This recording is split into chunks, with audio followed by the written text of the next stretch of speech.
Hello everyone and welcome to another video. So, it's the beginning of a new year and we are going to do the best, the worst, the most surprising, the most disappointing and best books of this year. And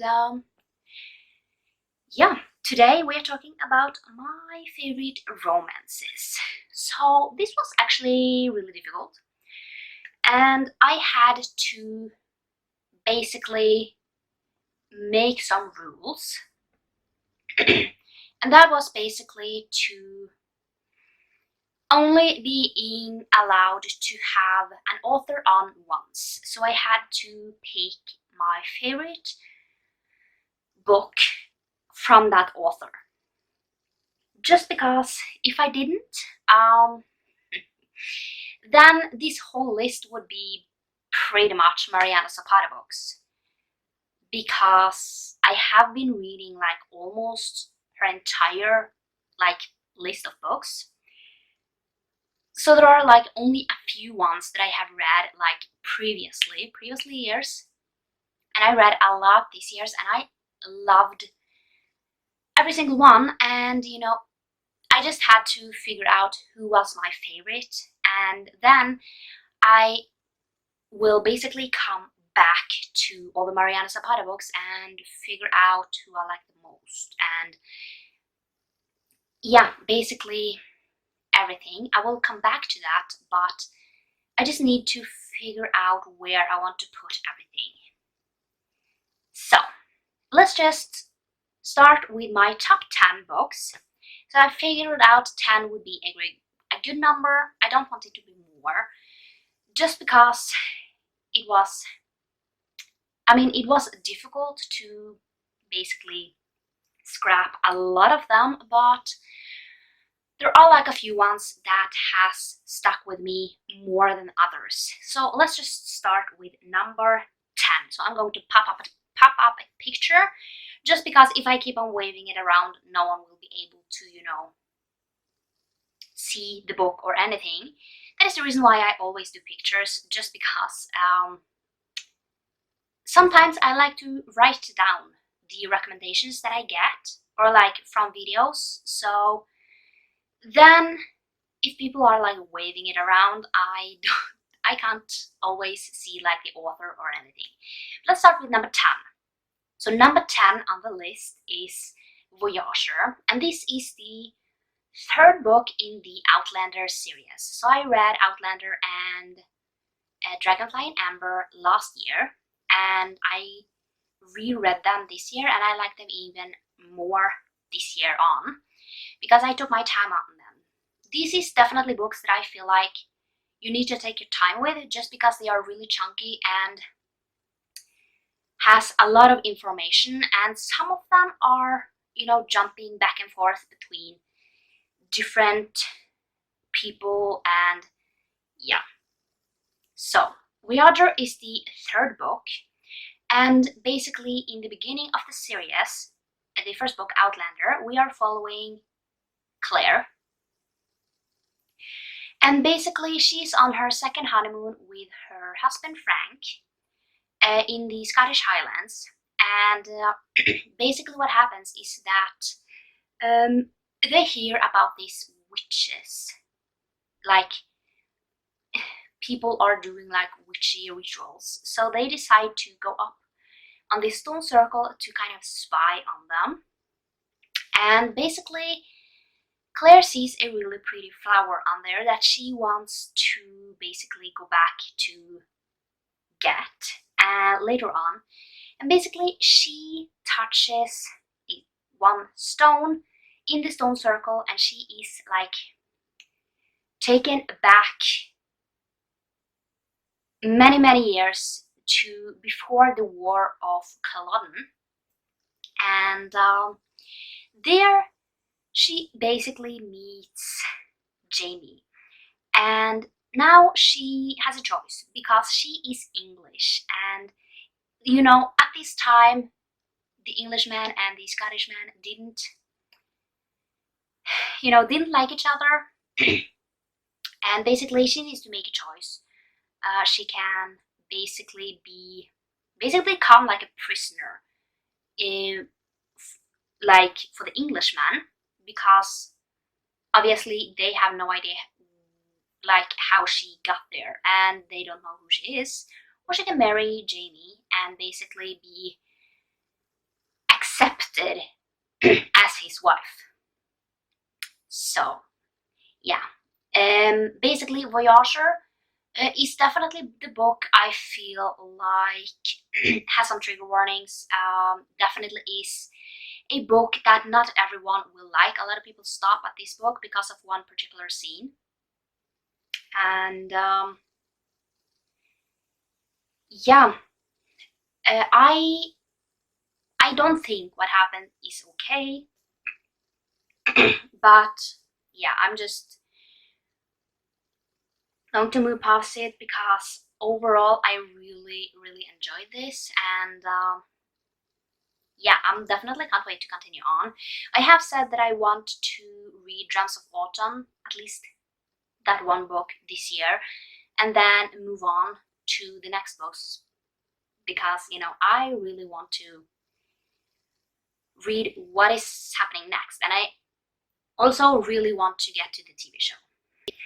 The next book is Maybe in Another Life, and in this book we're following this girl. I'm going to call a lot of these girls or boys because there is not, even though a book is my favorite book, I have a really hard time remembering names. But basically we are following this girl, and she moves back to this town where she's currently living with her friend and her husband. And basically on the first day they are here, they basically go to a party, and at the party she meets her ex-boyfriend, and basically he asks if she wants to stay, and basically her friend wants to go. So she has two basically possibilities, and in this book you get two different timelines.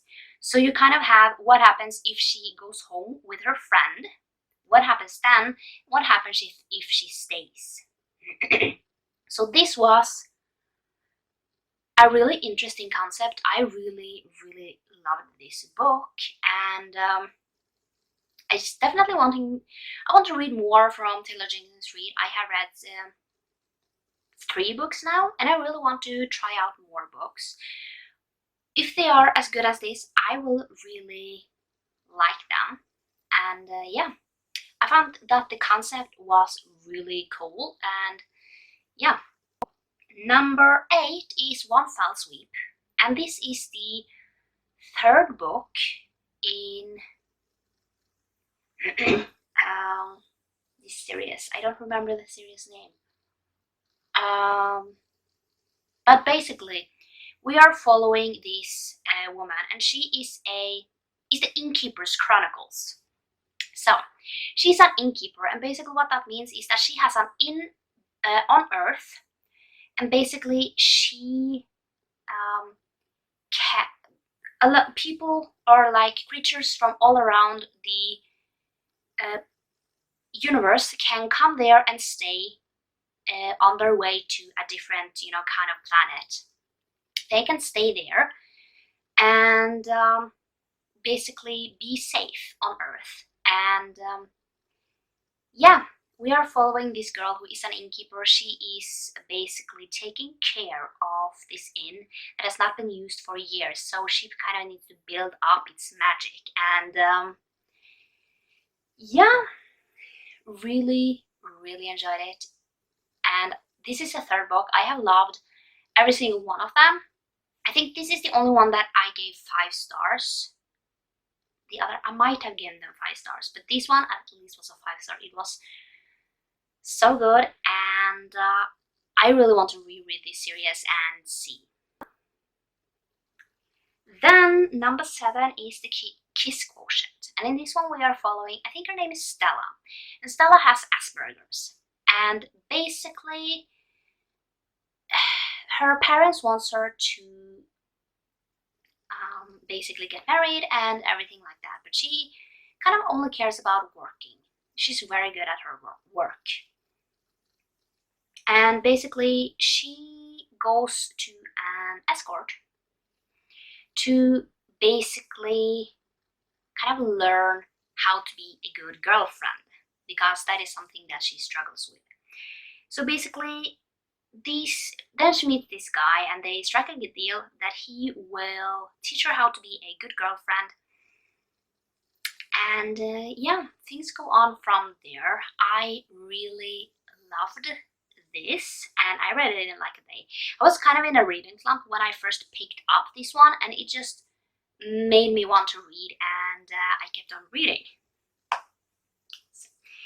Number 6 is Love Me Whole, and this book is something that is like stuck in my mind just because of the concept of this book. We are following this guy and he's kind of struggling in life and his work, so he decides to take some classes, night classes, where he meets this other guy. So this is a male-male romance. However, the thing with the guy that he meets is that he has DID, or dissociative identity disorder. And basically he has, I think it's 5 different personalities. And basically our main character needs to kind of get to know all of these 5 identities and learn kind of how they all are. And basically it's really difficult because he has all these different identities, and not all of them are, you know, the best. So this was really good, and yeah, it was.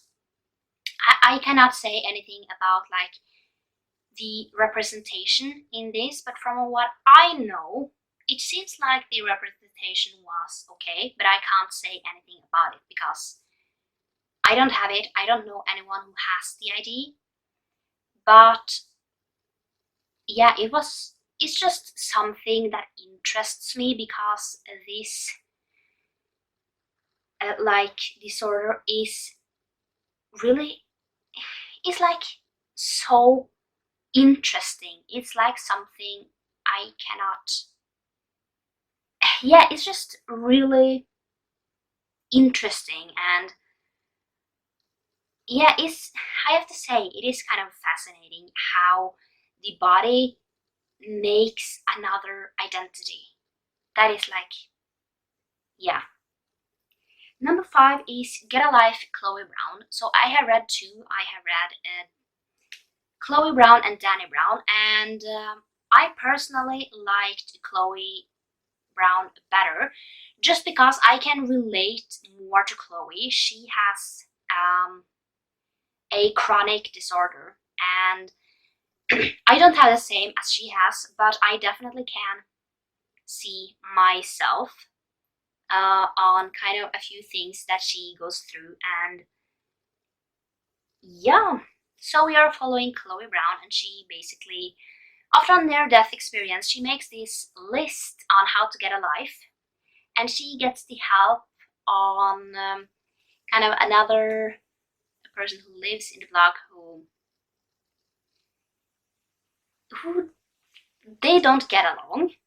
And yeah, it's basically a story about that, and I loved how he was, just because I feel like having a chronic disorder, or a chronic sickness is the name, basically you have to have someone who wants to kind of understand you. You can't have someone who don't try to understand you, because it is really difficult when you are in bed and don't feel like getting up because you don't have anything left to kind of do for the day. You don't have the energy to do anything anymore. And that is the reason why Chloe Brown is on this list and not Danny Brown. Then number 4 is Fortuna Sworn, and this one was so good. So we are following Fortuna Sworn, and she's a nightmare. She's the only one left. And basically, she can touch you and basically make your nightmares kind of become so real that you believe that they are real. And basically, she has been looking for her brother for like, I don't know if it's a year, and she can't find him. But then this Faye comes in and he says that I know where your sister are. No, I know where your brother are, and I will take you to him if you marry me. And yeah, it was so good. I can't wait to reread it, own it, and yeah, I just can't wait because this was so good.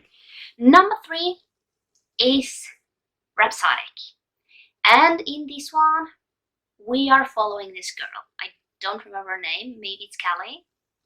Maybe it's just something I made up. But basically, she has all these beads up her arm, and that is bargains that she owns the bargainer. And basically, like, it's been quite a lot of years. She is waiting to kind of for the bargainer to come so she can repay her bargains. And it's been years, and then he comes. And in this story, you kind of see why it took so long before it came, and a lot of things, and it was so good. And you know, it's on the romance list, so it says something. But well, it was good. Number 2 is Dead Man Walking, and if you have seen my wrap-up, I just talked about this book. Basically, we are following Bia and Priest. And Priest is basically the ruthless one. He's the enforcer of the Fallen Man series. Not series. Fallen Man Club. It's the 6th book in the Fallen Man series. And basically, Bia has always liked Priest.